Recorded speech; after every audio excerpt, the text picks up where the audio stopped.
trending to ngayon, believe it or not, kahit i-check nyo po sa Twitter, sa Facebook, o kaya sa ibang social media po ng mga sites. Ito pong call for Alan Peter Cayetano resign. Yun yung phrase, no? Yan po yung tahasan kasi at diretsahang panawagan ng Senate Minority Bloc o Solid Bloc 11. Kasunod po yan ng pagiging no-show ulit ng Majority Bloc sa Senado ngayong araw. Bago po nito, ihinirit din ni Cayetano na ginagawa daw nga pong leverage umano ng minorya ang kasong plunder ni Senator Jinggoy Estrada para mawala sa kanila ang majority. Naniniwala rin si Cayetano na nag-walkout daw ang minority para hindi matuloy yung Senate Blue Ribbon Subcommittee hearing sa Huwebes. Dagdag pa po ni Cayetano, plano na raw ng minorya na tanggalin ang mga komite sa legitimate majority. Belta naman ng minority senators, humarap si Cayetano sa Senado para kay Senator Erwin Tulfo. Sayang lang daw ang pinapasweldo sa mga senador mula sa majority bloc. Hinamon naman ng kapatid niyang si Senador Raffy Tulfo na humarap na sa Senado si Cayetano kung hindi siya naduduwag. Para naman kay Senator Kiko Pangilinan, binabaliwala raw ng majority bloc ang Senate rules. Magmula pa raw noong pagbuo ng mga komite at ang pag-walkout ng mayorya. Dagdag ni Pangilinan, isa itong impunity sa Senado na pinamumukhang independent o para lang palitawin na independent institution daw po ang Senado. Okay. So, ninote lang ng mga editors namin po kanina doon sa punto na sinasabing ang dahilan ng unang walkout, nung nanonood tayo lahat, umalis yung 11, yung ay minorya, hindi daw yon because of the BRC reshuffling. Hindi po tungkol sa Blue Ribbon Committee yon. Kundi nakita naman natin lahat na ito daw po, sabi ng mga editors sa amin, and naniniwala tayo doon. It was about yung yung electronic voting. Yung online voting. Or online Yes. voting. Kasi kung matatandaan ninyo mga kapatid, nagsimula po yan nung kinwestiyon ng isa dun sa mga senator sa minority bloc kung bakit diniretso sa plenaryo, hindi pa dumadaan sa komite yung discussion on online voting. So then nagsimula yan tas nagkainitan na sila. Ang nangyari, walk out na yung minority bloc kasi hindi sila nag-agree na, teka lang, ba't diniretso nyo sa plenary? Gustong agad-agad pagbotohan yon ni Yes. Senate President Cayetano. Sabi nila, hindi pa tayo nagdidiskusyon. Kailangan Correct. magdiskusyonan. Bakit minamadali? Bakit bobotohan agad? Yes. Kaya sila nag-walk out. Yeah. O, kamustahin mo na, Chiki, yung ating Oo, Senate? kamustahin natin kung krik, krik, krik. Ganun pa rin ba ang naririnig? Marymon Reyes po ang nandun po sa Senado ngayon. Marymon, kamusta ngayon ang sitwasyon dyan sa Senado? Joby, Chiki Mase, so far ngayon, ang nakakalat sa iba't ibang part ng second floor ng Senado ay mga mga kapatid natin sa media. At bukas ang inaasahan natin, itong minority bloc senators, papasok pa rin daw sila dahil mandato nila ito. Ang huling nasabi naman ni Senator Kiko Pangilinan tungkol dito, i-exhaust daw nila lahat ng legal remedies na maaaring gamitin. Ang natanong natin kung makasama ba dito kung yung pag-aapila nila sa Supreme Court, kung sakali man, sabi niya, isa raw yan sa mga legal remedies. Kasama na rin sa mga natanong natin yung kung magpapatuloy ba sila sa pag-file nila ng ethics complaint laban dito sa mga majority senators. Sabi ni na Senator Kiko, hindi pa raw nila napapag-usapan pero isa raw yan sa legal remedies na maaaring gamitin or kunin nila. Ang sinabi kanina ni Senator Sherwin Gatchalian, kada araw daw na gumagastos ang Senado ng 25 million pesos para raw sa utilities, para raw sa pagpapasahod at yung iba pang kakailanganing gastusin. Pero walang nangyayari raw na session. Kaya nakikita nakakahiya, sayang daw, marami raw legislations, maraming pending for amendments, approval, interpellation ang hindi natuloy. At kanina naman, after nung pagsasalita nitong minority, doon din sa naging pagsagot naman ni SP Cayetano, may ilan tayong mga points na nakuha. Yung isang sagot niya sa nagsasabi na mag-resign daw siya nung nasa House daw siya, maging dito sa Senado, kung sino man daw ang tumatayo sa liderato, lahat daw bibigyan niya ng pagkakataon. Ang tanong niya dito sa mga minority senators, sila raw ba, binigyan daw ba siya ng pagkakataon? Ang sabi niya naman, kanila Senator Raffy Tulfo, kasi sinabi nila Senator Tulfo naman na duwag daw kung hindi magpapakita dito sa Senado, is hindi naman daw kasi ito, yung duwag daw, nakaayon din daw ito sa purpose. So halimbawa raw, magsasaka raw, alanganin daw magtanim kung malakas daw ang ulan, kung bumabagyo, kung matatamaan daw ng kidlat. Same din daw yan sa sitwasyon din daw ng mga senador, etc. And hindi daw ito radio or television show. And sabi naman ni ni SP Cayetano, kung hindi nga daw senador itong Senator Tulfo, ipapatulfo niya raw yung ibang mga senador, pero dahil nga daw nire-recognize niya na may boses daw itong mga senador, nandito raw sila, ang panawagan niya sa mga senador na Tulfo, gamitin daw yung boses nila ng responsibly at ng maayos. At kung meron nga silang mga kasong kinakaharap din daw o mga issue, harapin din daw ito face front at responsibly. So far, may nabanggit din na si SP Cayetano.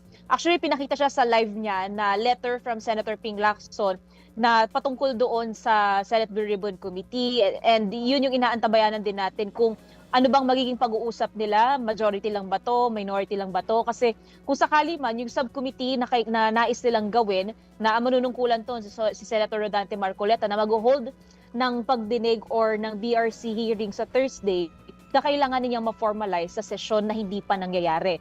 So marami pa tayong aabangan bukas, pero ang huling sinabi naman ni SP Cayetano, kung magpapakita raw yung 13, aalis daw siya. Okay. Mary Mon, Sige, go. Hindi, tatanong ko lang sana, Mase, kung wala na sa session hall si Mary Mon, kung kamusta yung Senate building, umalis na rin ba talaga dyan sa building yung mga senador? Wala na talaga sila dyan, ang mga staff nila? Yung ibang nakausap natin, nasa kanilang opisina, yung iba hindi sa atin nagbibigay ng confirmation. Kaya nangungulit tayo, halimbawa dito sa hallway, ito yung mga makikita nyo muna sa ngayon, mga kawani na mga kapatid natin sa media, mga nakapwesto. Doon sa session hall kasi, ang wala nang katao-tao, simula nga nung pagkatapos nung pagsasalita ng minority senator. So it's either nandito pa sila sa kanilang opisina or kung sila ay umalis na. Oo. Mary Mon, kanina may nabanggit ka na pag-aaralan pa ng minority yung pagpa-file ng complaint sa ethics. Hindi ko kasi alam kung hindi ako updated kung meron na bang nag-head ng ethics committee after nung changes sa leadership. So paano yung magiging proseso nun? At saka kung hindi nag-a-attend yung majority block, sino yung didinig ng ethics complaint? Kung sakali, paano yung pag-roll nito? Exactly, Mase. Yung ethics committee, maging iba pang mga committee sa Senado, wala pang chairman. And ang wala rin pa sa mga ito, yung mga miyembro from the minority. Dagdag na rin yung committee on appointments naman, na ang naging concern nila Senator Migs is yung pag-appoint, pagko-confirm sa ilang mga general na hindi rin daw natuloy dahil nga kulang-kulang pa. And yan din yung natanong natin kanina si Senator JV, nakaharap din natin siya. So natanong natin kung magkakaroon pa ba ng pagpa-file ng ethics complaint. Sabi ni Senator JV, di pa raw nila alam kasi ang dami pa raw nangyayari. Kaya ang sabi ni Senator Kiko, basta pag-uusapan daw nila and they will exhaust all legal remedies na available daw. Tama ba? 2 days na lang before yung CINIG? Hanggang tomorrow. Hanggang 2 tomorrow. days. Hanggang 2 bukas days. na lang. So, hanggang tomorrow. So, ibig sabihin, kapag hindi pa rin sumipot yung mga majority block bukas, nakapending na lahat. Ganon.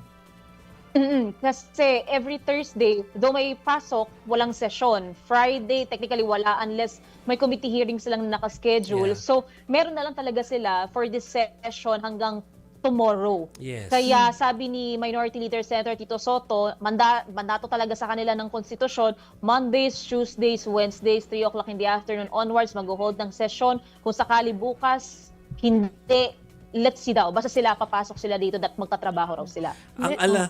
Sige, go ahead. Baski yun the mere act of declaring sinedje or yung pagsasabi na tayo magkita-kita na lamang sa ikatatlong Lunes ng Hulyo for the SONA. Sinasabi yung dapat sa floor. Yeah. Parang dinedeclare yun. Hindi yun pwedeng parang ite-text lang sa messenger. Oo. Or Sa group sa chat, na para bang kumusta kayo? It's part of the rule na kailangan mong ilagay yun. So parang mukhang kailangan nila pumasok. Hindi pwedeng mag-end lang ng ganun-ganon. Pero Mary Based on Mon, experience. meron bang nag-reach out person? Kasi sa ngayon ay nagpaparinigan yung magkabilang panig minority tsaka majority through media Kanya-kanyang o narrative. mga press con, ganun. Meron bang personally nag-reach out kay Senator Cayetano o kaya sa side nila nag-reach out sa minority para talagang personalan, hindi yung nagpaparinigan sa through press cons? Chiki, kanina nung nasa session hall tayo, nakita kasi natin si Senate Secretary Jose Luis Montales na kinausap yung minority senators na nakaupo. Pagkatapos nun, doon natin nakita na tumayo si Senator Migs tsaka si Senator Kiko. And then doon nila sinabi na according to Secretary Montales, hindi na raw pupunta yung ibang mga senador. So natanong natin ulit si Senator Kiko, so ibig sabihin po ba wala ng sesyon? Sabi mukha. Kanina, nung nag-statement naman itong minority senators, ang sabi ni Senator Ping, through the Senate Secretary daw, yes, nag-reach out daw sila sa majority. Ang ninonote din nila dito is sa ilalim ng, yung nangyari ay violation ng Rules of the Senate, kung saan sa Rule 14, Section 41, the Senate President may postpone yung pag-hold ng session pagkatapos ng consultation sa majority leader at minority leader. Yun daw yung na-violate sa sitwasyon na ito. At hindi lang daw siya merely procedural lapse. Nalista mo ba, Marymon, sorry, ulitin ko lang. Kanina ko pa inaalala yung rule na yun eh. Nalista mo yung sinabi ni Senator Kiko kanina na nalabag sa rules kasi yun eh. Alam ko kasi may succession eh. Kapag wala si SB, yun nga, may pro Kasunod, tem, right. tapos merong, anong tawag doon, may majority leader, at saka yung mga deputy majority leader. Mga ganyan po. Tapos, of course, kaya nga sila 24 eh. Yes. Di ba? Parang may Or success. anyone daw Or i-assign anyone nila na as nandun sa presiding. session. Oh, so ano mangyayari kung wala lahat ng mayorya? Ayan ang nangyari. Oo. So ano dapat Nakoy- mangyari? Ang tulad kahapon, siguro magiging waiting game din muna ito kasi bukod sa kung mayroong presiding officer na maaaring i-assign, quorum ang importante rin kasi Oo, sa oo, session. yeah. Tulad nga ng nasabi ni SP, kung magpapakita raw yung 13, aalis daw siya. So, naniniwala naman yung minority senators na galing nga sa liderato yung instruction na hindi pumasok o pumunta sa session itong majority senators. And ang ninote din nila, lahat daw, puwera raw kay SP Cayetano ang kinakausap daw nila at tinatanong nga yung sa ideya ng pag-anib, parang kumusta, anong nararamdaman ninyo. Though wala silang ni-name drop sa kung sino yung nag-express ng possible na kung merong manglilipat sa minority block. Oh. Pero, sige. So, pagpalagay natin na may violation nga si SP Cayetano. Pero yung buong majority block, hindi sila nagpakita. So, ano yung liabilities nila kung meron man and who will hold them responsible? Kasi 11 lang yung nasa minority eh. Yan yung sinasabi kanina ni Sen Kiko na i-exhaust nila yung legal remedies na pwedeng gamitin. Wala nga lang kasi silang binanggit talaga kung ano yung magiging move nila forward, pero lahat ng available na maaari nilang gawin or magamit just to put their point forward, yun daw yung gagawin nila. Pero yung next moves talaga nila, hindi pa nila sinasabi. Pero ang ninote talaga nila dito, yung sa Rule 14, Section 41 ng Rules of the Senate, yung sinasabi nga, after ito ng consultation with the majority and minority leader, dun maaaring hindi makapag-convene yung Senado, yung Senate President may postpone yung pag-hold ng sesyon. Okay. Ang gulo. Hindi. Alam ko na, it's kind of technical mga kapatid. Yung mga nanonood natin ng Marymon, it's technical. It's based on rules. Talagang ano yan, talagang, isabihin, yan ay time-tested rules. Alam ko medyo technical. So, ang pinakapunto, tama naman let's bring it down doon sa talagang relatable sa mga kababayan natin. Pag binigyan ka ng trabaho, Gawin mo. gawin mo, pumasok ka. Dapat, sinusweldohan ka eh. Parang yun yung punto ng minorya. Tama ba, Marymon? Pumunta dyan, magpakita, magparamdam. Correct. Hindi pa naman sila no work, no pay. Oo nga eh. Hindi pa naman. Tapos walang committee chairman ng ethics muna ngayon. So, hindi rumorolyo Kita muna. mo yan. Sa anchoring nga, pag wala tayo, no pay, Walang di ba? may bayad, di ba? Absent ka eh. Absent ka. Oo. Ganun yun eh. Ay, sila, kahit hindi sila nagpapakita, may bayad sila. Hindi daw kasi Hindi sila talent. assured. Oo. Ang Anyway. bihira. Sige. Pero unli-leave sila ha. Oh, Si kita- Senator Bato. Kasi usually ang pag sa corporate world, alam ng lahat. Alam ni Jovi to, I'm sure. Meron kang 15 or 17 days VL or SL, vacation leave or sick leave. Kay Pinawasan ko Bato, na kanya, nag-file ako ng leave for my next week, di ba? bawas na Okay. yung Tama na sa'yo. yan. Bawas na. Bawas Oo. na. Kay Senator Bato, tuloy-tuloy. Correct. 6 months. Yung 6 months niyang wala siya. Ngayon, tuloy-tuloy pa rin siya nawawala. Napakarami naman palang pribilehiyo. Yes. Sana naman nakikita rin natin ang resulta ng trabaho. Okay, pakawalan natin si Merrimon kasi Merrimon baka merong senador dyan para makausap natin medyo tingnan mo no nang meron tayong makausap pa. Parang reaksyon naman dun sa ineri naman natin na ikalawang FB Live ni SP Cayetano. Parang fair, di ba? Nagsalita siya sa ineri natin, tapos ineri din natin yung reaksyon ng 11, tapos nagsalita siya ulit. So, kapag merong mag-react dyan, i-air din natin. Sorry, may naalala lang ako pahabol Yeah. na question kay Merrimon na baka lang may naulinigan ka, Merrimon, doon sa sinasabi ni SP Cayetano kanina na meron daw isang senador na napilit lang na lumipat doon sa kabila. Sino yung tinutukoy niya? Baka lang may usap-usapan behind cam. Walang nabanggit na pangalan si SP pero ang isang pinangalanan niya and yung nagsalita dito sa likod ko is si Senator Jinggoy Estrada na ilang beses daw inalukan na sumali or iwanan yung independent majority block. Ang kapalit daw nito yung pagbawi or pagbasura ng kaso sa kanya. Natanong natin yan sa minority senators kanina. Si Minority Leader Senator Soto ang sumagot. Wala raw silang kapangyarihan na ganun. And yung pagtetret daw, wala raw silang ginagawang ganun. And yung tungkol doon sa kaso, yun nga, wala raw silang power to do that na babawiin para lang daw umanib sa kanila itong senador. So far debunked yung ilang mga claims tungkol dyan. Ang claim kasi ni SP Cayetano since February, 'di ba? Nilalapitan si Alam Senator daw nila. Estrada. Oo. Pero may isa Paano pa doon, yun? hindi ba? Paano naging February yung timeline nun? Hindi pa nagpapalit ng liderato nun. Ay, paano timeline. nga ba nangyari? Tsaka sabi nga ni Yusek Claire, kung ganun yung exchange, dapat dati pa. Bakit ngayon? Pwede naman dati pa. Dati Medyo, pa siya may kaso baka eh. na-confuse lang si SP Cayetano doon sa Posible, timeline. posible. Pero nung time na yon ay ano pa, Soto rain pa nun eh. Oo. So parang papaano. Tama ba ako, Merrimon? Pero parang ganun sinasabi ni Miss Ami Pamintuan, isa sa mga editors natin, sa kanyang paglilista ng timeline kanina. O Merrimon, kaya importante makausap natin si Senator Erwin eh. Alam niyo kung bakit? Nagsabi siya ng mga pangalan na mukhang hindi lilipat eh. May dalawang hindi daw lilipat talaga. Talaga? Oo. Okay, mamaya yan kapag nakausap natin siya. Pero thank you muna kay Merrimon Reyes na nandyan nga po sa Senado bilang isa sa ating mobile journalist. Thank you. Thank you, Thanks, Merrimon. Merrimon. Baka isa dun sa dalawang siguradong hindi lilipat si SP Cayetano.